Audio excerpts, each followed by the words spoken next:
You're listening to Brainbuster Radio.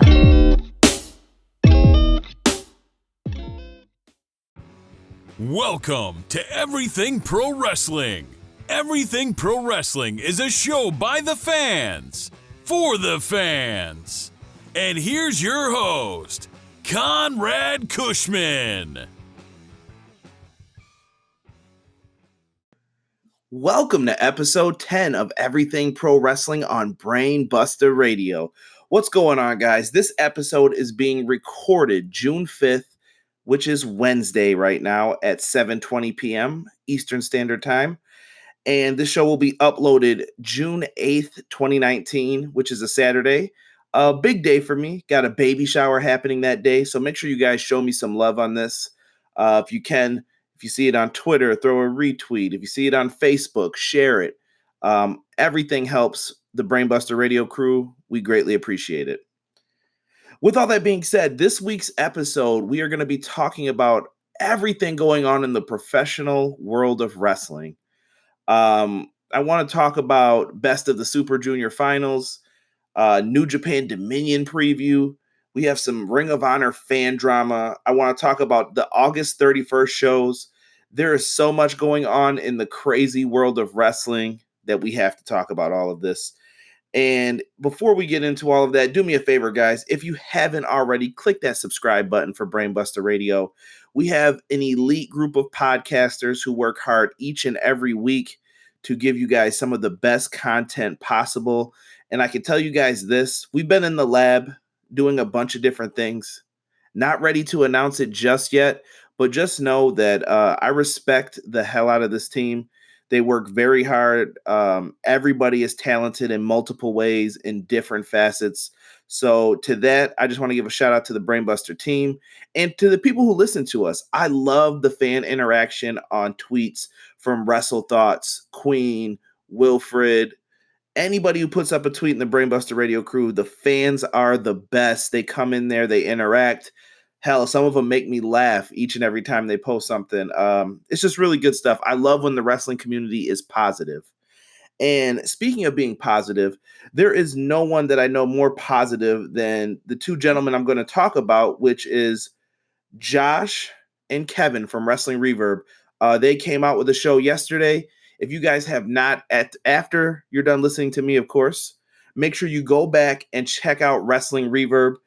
They put on tremendous shows each and every week before me. And then tomorrow, make sure you guys check out Wrestle Thoughts Podcast. I wanted to make sure that I showed them some love because I'm sandwiched in between those guys, and I couldn't be in a better place. So thank you guys so much. Let's get into some of the discussions for everything, shall we? Let's look at this Best of the Super Junior show. So I woke up for work around 5 o'clock and I started watching it. Unfortunately, I missed part of the first match because, you got to wake up, take a shower, do everything else. But by the time I got out of the shower, I had just come to probably like the end of the first match, the after-match stuff that happened. And we got into the second match with the Bullet Club, Roppongi 3K, Takaguchi. It was some good stuff there. It was fun. I like the little play with Robbie Eagles and ELP. I really think that this is going somewhere. And I like the storyline that we're seeing so far with it. And there was some good progression. So decent match. I loved all the matches that I saw on this show too. Really fun to see the 5-on-5 match with Tiger Mask, Jushin Thunder Liger. Man, dude, I wish that if he comes to my local area, I promise no matter how I have to do it, I am going to a show to see Jushin Thunder Liger. It has to happen. Yoshihashi, Yano, Ishii versus Taichi, Suzuki, ZSJ, Kane Maru, and Doki. I mean, I don't even know what to say to this. It was really fun. Good to see Yoshihashi pick up the dub there. We had another match here with Evil, Bushi, Sanada, and Naito. I was at work by this time, so I started missing most of this match. I know Evil got the pinfall victory with the Magic Killer. So cool Cool stuff. I did not hear one complaint about any of these matches. Okada and Rocky Romero versus Brody King and Marty Scurll. Good stuff. Good stuff all around. I thought Brody King really stood out here. I saw a picture of him on Twitter. He finally got his Riviera jacket. And I think it was by him. And he just said, some things just look right. And it definitely did. He just looks like a wrestler from back in the day who would just have that jacket on. So good stuff with Brody King and Marty. Rocky Romero doing tremendous things. He looked really good in there still. So happy to see Rocky still doing his thing. And Okada, one of the best in the world. Easily. I am very much so looking forward to his match at Dominion, which we are going to talk about later on in this. We had the Tanahashi comeback match. One of my predictions I got wrong on this one. I had Tanahashi picking up the win some way, somehow, because Tanahashi, to put it in perspective terms, is like the John Cena of New Japan, I feel. He always figures out a way to get a win. And the only difference between him and Cena is he's actually over. So, and I don't mean that in a disrespectful way. I mean, the people actually cheer him and they like him. Tanahashi, Jay White. Jay White picks up the win, man, with a neck lock. So good for Jay White. I mean, they're building the guy up. He grew a beard. I'm interested to see where they're going to go with Jay White. He's been kind of in this funky spot since he lost the title. So we'll see if he gets back in that mix eventually. But the leader of the Bullet Club does it again here. So let's talk about these two main event matches that I saw. These were the two that I was most invested in. Juice Robinson, who is the 5th IWGP US Heavyweight Champion, defending his title against the challenger, who we saw all those videos about, Mr. Jon Moxley. What a match. First, let's talk about the looks of both competitors, because we saw some differences and changes with this. Juice Robinson cuts off the dreads. Holy camole, man. Cool for him. It didn't bother me that he cut him off, but Juice is still going to be an excellent performer, but it was just a different look. So you're kind of like, whoa, what is happening here? And Moxley comes out in like athletic shorts with barbed wire around him. I thought it was really dope. It was different, so it's kind of like getting used to it, but cool for Jon Moxley. This match, amazing. It was very cool to see Moxley out of his element. We didn't have to see the goofy clothesline rebound off of the ropes like he used to always do in WWE. I'm glad that he's not doing that. So very cool to see Moxley not doing that, because it was cool when he first did it like once in a blue moon, but every match nobody's going to recognize that this guy's going to do a rebound clothesline. Used to aggravate me in WWE. Moxley here, though, it felt like he was himself. He got to go. He could do whatever he wanted to do, and it just felt right. This is the same thing, though, that Juice Robinson's been going through. Juice Robinson down in NXT, not a big deal. Here, big deal, felt right. I believe Dr. Tom Pritchard commented about this match and how he helped train these two in FCW. Tremendous work. This is a product that you could be proud of. And this match, they were fighting in the crowd. Moxley put Juice through a table at one point. Can we talk about the dive Juice Robinson took off the top? He went to kind of just do like a front flip dive. I know Juice Robinson's tailbone has to be sitting on ice as we speak. There is no way that man did not hurt his tailbone. I felt it on that. Like he caught people with the dive, but just the way he landed looked brutal. So when people always talk crap about the wrestlers and, oh, they botched it and hit a move, Botchamania does it right. And he pokes fun, but he still respects these guys. So make sure that you guys show some respect for that, because Juice Robinson doing that was something he didn't have to do. And I know he's in pain for it. So Juice, thank you for that, bro. That was some good stuff. Moxley here, he came out and did his thing. There were some close near falls in this one too. They did an excellent job making me wonder. So in the match, when Dean Ambrose, aka Jon Moxley, it's going to take a minute before we all get used to that transition. He goes for the dirty deeds or the double arm DDT. When he goes for the pinfall on it, Juice kicks out. And I thought it was over. As soon as he hit it, I was like, oh, that's it. Good game. It's done. He's through. 1, 2. And I said 3, and he kicked out. And I was like, oh, crap. Maybe Juice is about to win this. But when Ambrose did the lifting double arm DDT, looked amazing. That is eventually how he became the new IWGP US Heavyweight Champion. Really good match, guys. If you did not see this show, I recommend you go back. And I know I glossed over some of those undercard matches. They're good too, like really good. They got you hyped for some of the matches for tomorrow. Like, I can't even lie. Ibushi and Naito, I cannot wait. It's going to be good stuff, man. Two of my favorites in that Intercontinental Championship division. Good stuff. Let's talk about the main event here. This main event went over a half hour. I was just, watching it while working. I was helping people out at the same time, and I kind of had it on in the background, but I was able to see like the main parts of this match. Such good stuff. So we had the B block winner, Will Ospreay, taking on Shingo, who won the A block. This was a great story told between them. I picked Shingo to win this, with the thinking that Shingo would get his chance, but both of these guys have talked about becoming heavyweights. So it felt weird to see them in the finals of the Best of the Super Junior. I didn't know what was going to happen here. Like, in all honesty, I felt like the popular pick was going to be Will Ospreay, but I went with Shingo. I thought Shingo had it. Shingo is someone who I think is great, truly impressive. But that's not how it went down. Will Ospreay came out, and I think he was in like a Dragon Slayer kind of costume, which looked really dope. He came out with the sword and the hoodie up, but Will Ospreay was too much for this one, and he hit a huge Stormbreaker for the win. It was such a good match. Go back and watch that match. Really good. These guys delivered on what the Best of the Super Junior is all about. And honestly, I can't wait to see Will Ospreay challenge for the Junior Heavyweight Championship. It's going to be some good stuff here with that. So very cool to see it. And let's stick with the New Japan talk for right now. We don't know all of the matches currently for the Dominion show in Osaka, Joe Hall. Do we really need to?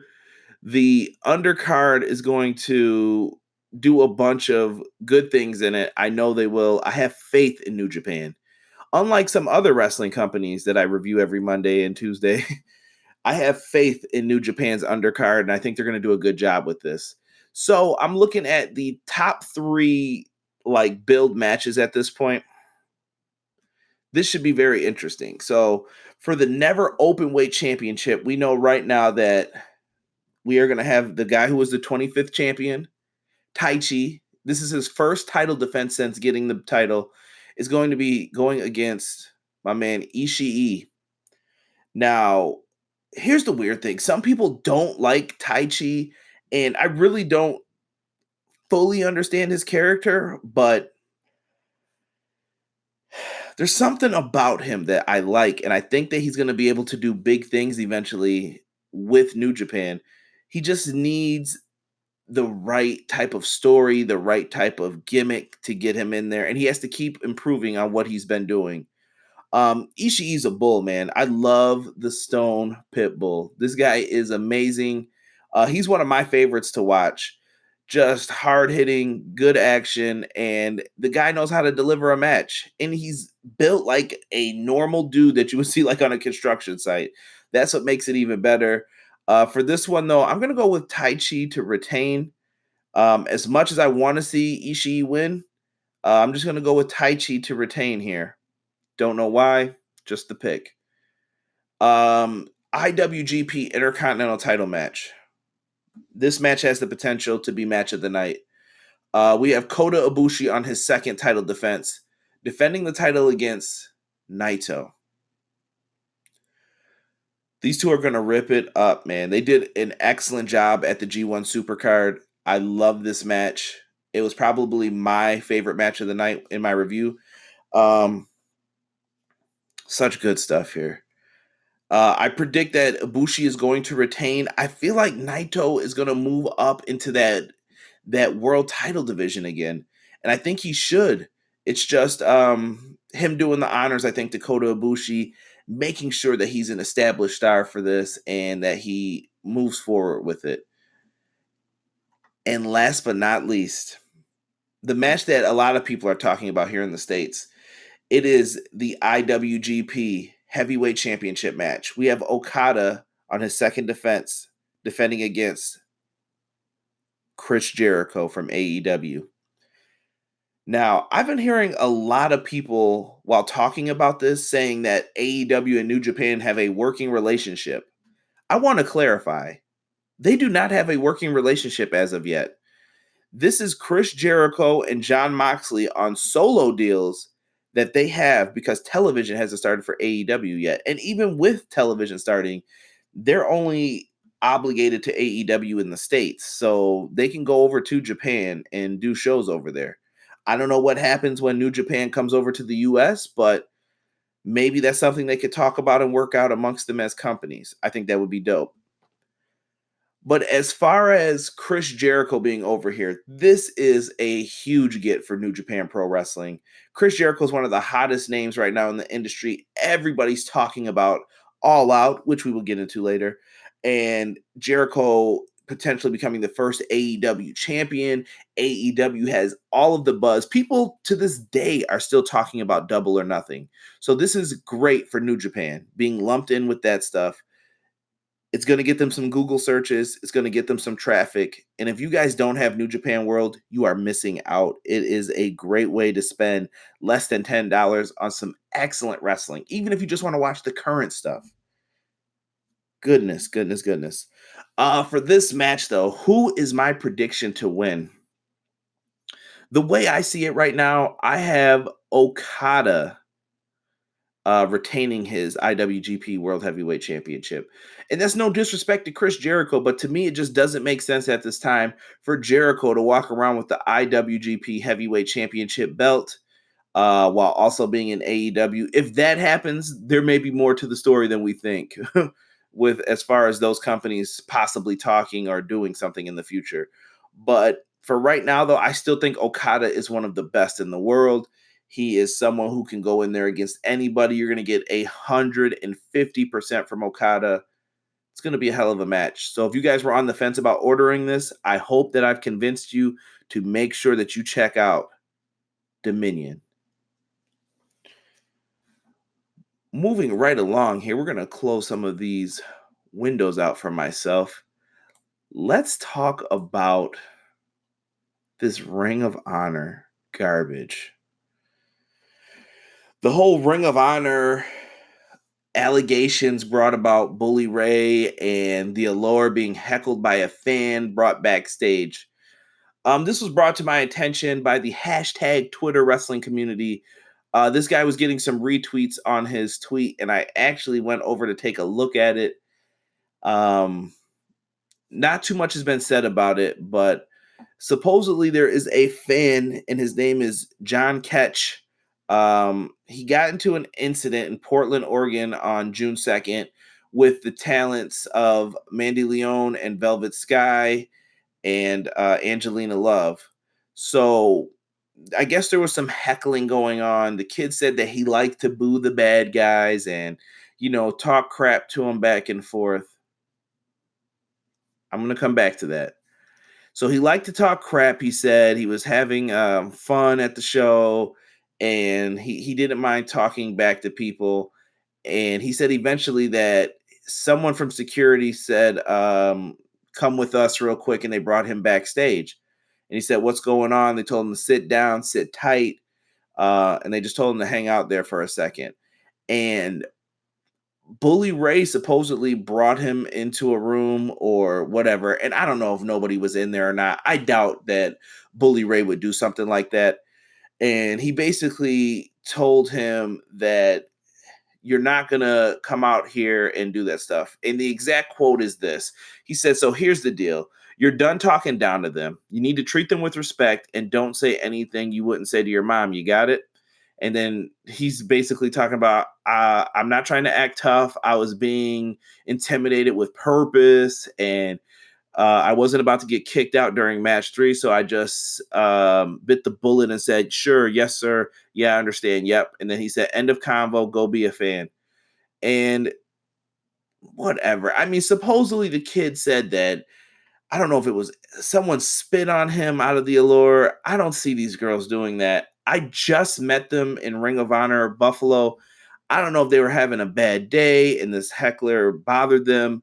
I hope not. But when I met them, all 3 girls, sweet as pie, very nice to me. They treated me with respect. Basically, I could tell you this story.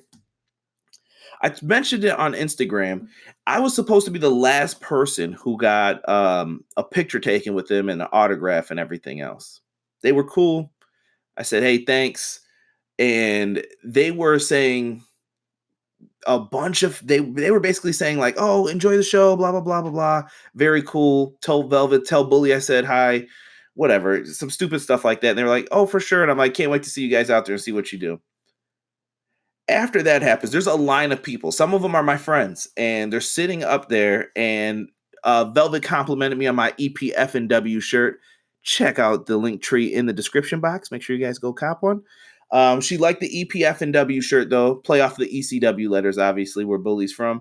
And a bunch of fans started walking up, and they wanted more autographs, more pictures and stuff.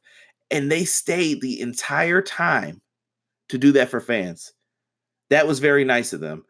And they didn't have to. For part of it, yes, the Mr. Koff was over there. They could have obviously been, oh, yeah, sure, we'll do it. But even after Koff left, they stayed over there. It was about them. And yes, they're making money on it, but they don't have to do that. They could just walk away. And they didn't. So I respect them with that.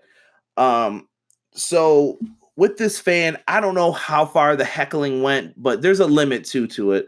So I don't know if he made any lewd gestures towards the ladies, but something obviously wasn't right with that. Velvet Sky and I believe Angelina Love kind of posted their thoughts on it.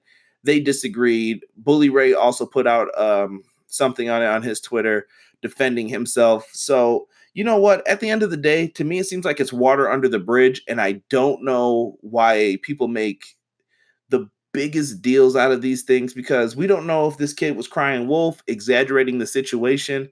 I mean, basically, he said that the guy went out there and talked to him. What was he supposed to do? Not say anything? I don't know. To me, it's just something that just got blown out of proportion, and it's unreal. And I don't know why the kid posted that long rant about it either. I mean, did anything happen to you? Did you feel like you got pushed? I mean, he says he got spit on, so I guess that's reason to do it, right? I'm trying to talk myself through all of this, but based on my personal experience with them, I don't see any of them doing something like that. You trying to heckle people isn't the right thing. I've been to Ring of Honor shows and I've been heckled myself, and I can tell you some stuff. People always mess with Silas Young, the last real man.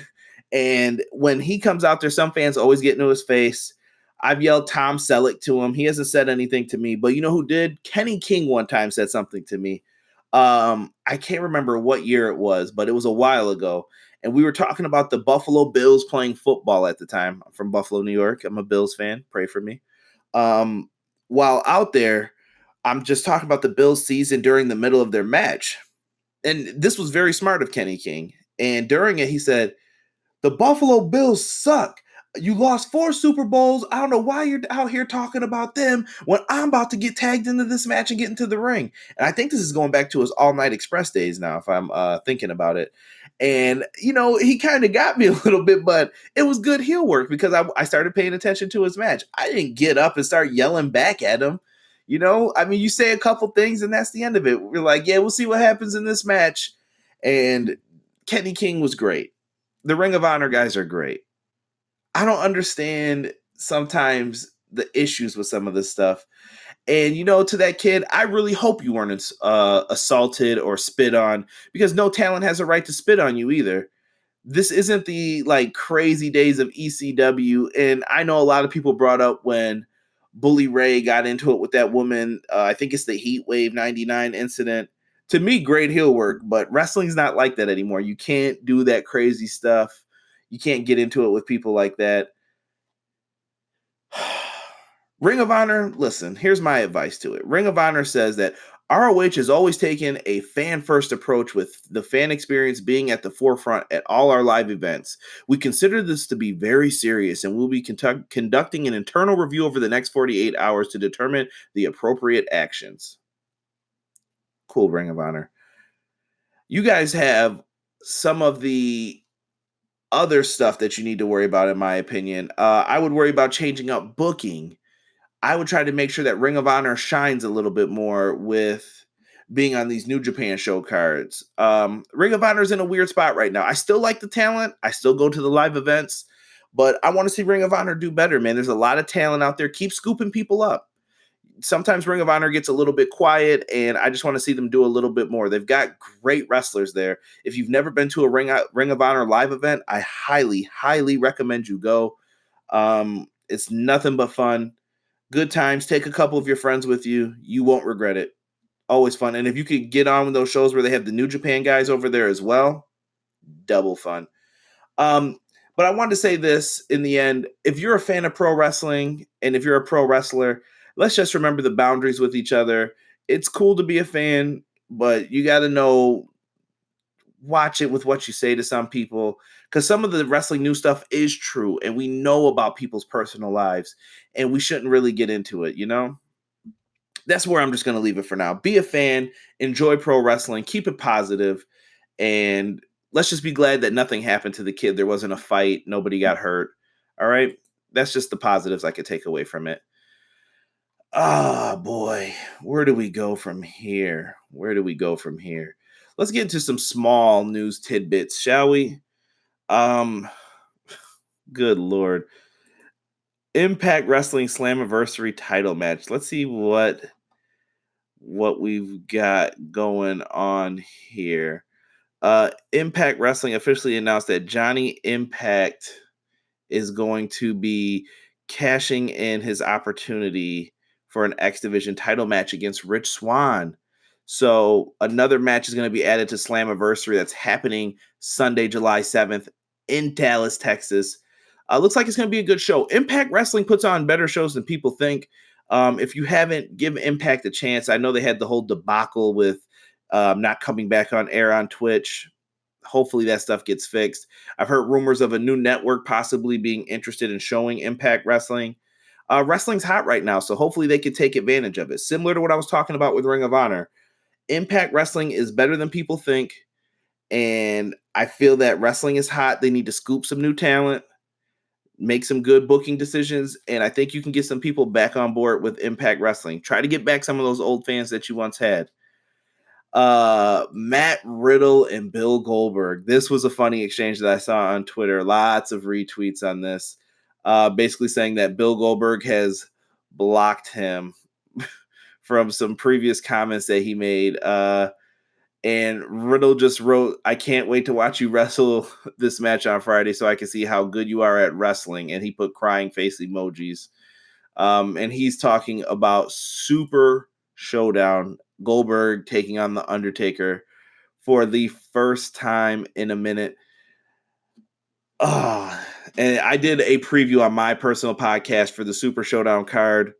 I'm not excited for this show. We've got a lot of different matches happening. We have finally heard the kickoff show Kings. The Usos will be taking on the Revival in the kickoff show.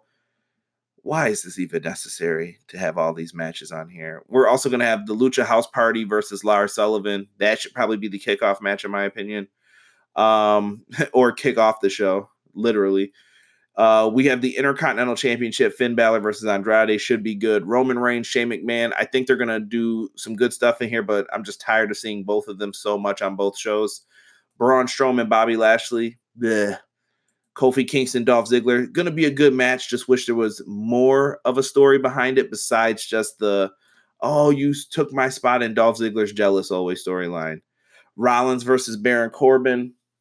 We'll see what happens with that. We have a 50-man battle royal. We're also going to have Randy Orton versus Triple H. Some old feud that they're trying to bring up with video packages.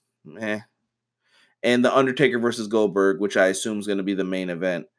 I plan on having like a YouTube maybe reaction to it. Like once I get home from work, I'll turn on YouTube and maybe I'll just watch it and react to it with some people.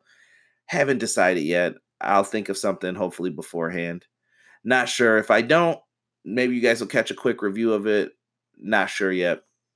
I'll think of something. I'm not too hyped for this show. Yeah, it's just Super Showdown. It's just feeling ugh. Ladies and gentlemen, before we get into our sponsors, I did want to give a quick shout out to my good friends at Everything College Basketball, Josh, Peyton, and Tyler. They are doing a tremendous job keeping all the college basketball fans up to date on what's going on for next season. If you guys are in love with college basketball, then make sure you check out Everything College Basketball here on Anchor. Hey everyone, David Conrad here, owner of the Gorilla Position Wrestle Store. We're an online store headquartered in San Antonio, Texas, bringing you the best and original wrestling shirts, accessories, collectibles, and more. We're glad to be partnering with Brainbuster Radio, and to thank them and to thank you, we're offering 10% off all purchases with the coupon code BRAINBUSTA. That's BRAINBUSTA. You can find us on Facebook, Twitter, and Instagram under @GPWrestleStore, or check out our website, www.gpwrestlestore.com. Remember, when you want the best wrestling experience, you gotta hang out in Gorilla Position. Hey everybody, this is Tanner. And this is Steven. From Headlock Talk And you're listening to Everything Pro Wrestling Podcast. on Brainbuster Radio. A big thank you goes out to the newest members of Brainbuster Radio, Headlock Talk. They will be on Brainbuster Radio every Tuesday. So thank you guys so much for joining the team, and I'm sure everybody listening will love them. So make sure you check them out on Tuesdays. And let's get into the final topic of today. I wanted to discuss the 3 shows that will be happening on August 31st. Eyebrows were raised when WWE announced on Saturday's NXT TakeOver 25 that NXT UK will have their second show on the WWE Network, taking place August 31st. Now, the weird thing that caught everyone's eye immediately was this is the same date as AEW's All Out, the sequel to All In. Not only that, but a lot of people may be sleeping on New Japan Pro Wrestling is going to have their standalone UK event, Royal Quest, happening in London on the same day as well. What does this mean for wrestling fans? I think right now that's going to mean that we're going to get a lot of wrestling that day. I feel like it's going to be a day of potentially lots of pro wrestling from the time you're up till the time you go to sleep, if you want it. A lot of people can, a lot of people can't. I right now plan on trying to do my best to cover all 3 shows. I think it's going to be really difficult, but at the same time, New Japan Pro Wrestling just put on an awesome card. I would probably recommend you go back and watch these next 2 events coming up for New Japan that I've been talking about on this show. I think New Japan's doing tremendous things, and I think a lot of people are sleeping on this Royal Quest card. I'm not saying it's going to be the greatest thing to date, but I really think they're going to put on a good show. They know what they're up against, and New Japan Pro Wrestling puts on a very good product. Now, NXT UK, I feel like, is the brand in NXT that is kind of the castaway. You don't really see too much of it, but I like it at the same time. It happens every Wednesday. I try to watch NXT UK. I do my best, but with so many hours of television, 3-hour Raws, 2-hour SmackDowns, 1 hour of regular NXT, 1 hour of NXT UK, Table for 3, documentary specials. They have everything on that WWE network. It's hard to keep up with all of it all the time. So I could see why sometimes NXT UK probably gets the bump for some people. Understandable. And I didn't even mention 205 Live. Think about that. That's crazy. WWE has a lot of content, but their takeover shows are always good. Even the first NXT UK takeover show, I had a lot of fun. I felt like that was the night of an epiphany while talking to Wilfred, Omega Luke, Fowl. I think a lot of the podcasting stuff started to feel like this is all worth something, and I'm working with a lot of these guys now. So that show has like a special place in my heart. Very, very different. And AEW, this is a big show for AEW. I believe it's probably going to be another $50 pay-per-view if you had to ask me, but All Out is going to be a big event. They're going to crown their first AEW World Champion there. We know that there's going to be a match between Chris Jericho and Hangman Page at this event. Lots of big things happening. AEW trying to put together everything for their television programming in the fall. WWE moving to Fox in the fall for SmackDown, and I'm sure they're going to bring some other shows over there. And they're playing this wait and see game with AEW probably to see when they announce their stuff. AEW is probably taking as long as they can so WWE can't combat them. There's a lot of stuff going into this when you're looking at their like SWOT analysis of strengths, weaknesses, opportunities, and threats. For what they're going to do, if people didn't know what SWAT stood for. Good stuff here. And some people were saying, yeah, Triple H announced that there was no way that this was retaliation towards AEW or New Japan shows taking place on the same day. And maybe he's right for it, but I don't know if I told this story before, but I'm going to mention it again. A few months back, I went to an NXT show and a Ring of Honor show here in Buffalo. Both taking place at the same venue. We don't have a lot of venues that work for it, but where we have the Ring of Honor and NXT events, it's really cool. It's kind of like an open area. You can order drinks, get food. It's a really kind of like dope experience. And while there, I remember I heard Ring of Honor tickets went on sale first. They gave the date. I was hyped. I'm like, oh, we got to get tickets for this. But before the tickets came out, NXT then announced that we're going to be there a month before. And NXT is also a hot brand. So they basically came in, I felt like, and picked off some of Ring of Honor's hype for the area. Did they do that on purpose? I would say so. I feel like it's the same rumors of the whole mishap supposedly with the tickets. And NXT thought they were going to come in and be able to take over due to what they heard was weak ticket sales from New Japan's Royal Quest. It turns out that they were wrong about that. But very different. Just something not to sleep on. So there's 3 shows that day, and I want to hear from everybody. Like, what are you guys going to do? I know Brainbuster Radio is going to probably have some polls out about this, but 3 shows. Are we going to support just AEW? Are we just going to support NXT UK? Are we going to just support New Japan Pro Wrestling? Are we going to try to watch 2 of the 3? Are we going to try to watch all 3? I'd love to hear what your plans are for August 31st right now as we speak. Right now, if I had to set a priority, I feel like AEW All Out is number 1, and NXT UK and this New Japan show could battle it out depending on whose card is stronger for what I'm going to watch. I would like to watch all 3. I'm going to do my best, but it's a wait and see game right now. I want to thank each and every one of you who took time out to listen to the podcast today. And I am just thankful for my family. Thankful for this baby shower, praying that everything goes right. You know, you want everything to be perfect for your child. I know this world isn't perfect, just nerves and excitement. I'm just a bundle of emotions right now. So thank you guys so much for listening to the show. I appreciate each and every one of you, and I appreciate my Brainbuster Radio family. Always making me laugh, always people I could talk to. So thank you guys so much. I'm enjoying the ride with the Brainbuster Radio team, and I hope you guys are too. Thank you for listening. We're out. Peace.